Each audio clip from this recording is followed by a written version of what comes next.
அதிகாரிகளுக்கெல்லாம் மரியாதை கிடையாது. அவங்க வெளில சொல்ல முடியாம இருக்காங்க.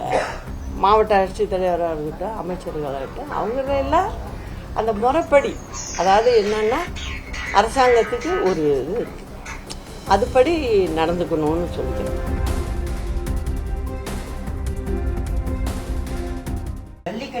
ஜல்லிக்கட்டு நிகழ்ச்சியில குடும்ப ஆதிக்கம் இருக்கிறத குற்றச்சாட்டு என்னங்க இது இப்பதானா தெரியுது உங்களுக்கு?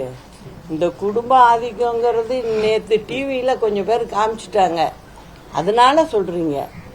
மொத்தமாவே அரசாங்கமே அப்படித்தானங்க போயிட்டு இருக்கு இப்போ. அதனால பாத்தீங்கன்னா அதிகாரிகளுக்கெல்லாம் மரியாதை கிடையாது.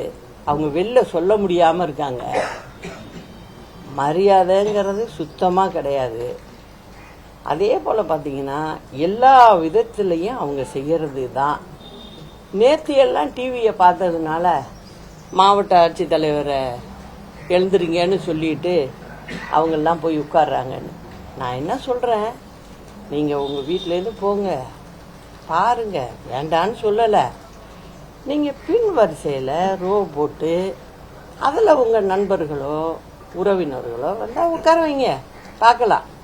அதனால மாவட்ட ஆட்சித்தலைவராக இருக்கட்டும், அமைச்சர்களாகட்டும், அவங்க எல்லாம் அந்த முறைப்படி, அதாவது என்னன்னா அரசாங்கத்துக்கு ஒரு இது இருக்கு, அதுபடி நடந்துக்கணும்னு சொல்லிக்கிறேன். செய்திகளை உடனுக்குடனும் துல்லியமாகவும் தெரிந்து கொள்ள சப்ஸ்கிரைப் பண்ணுங்க.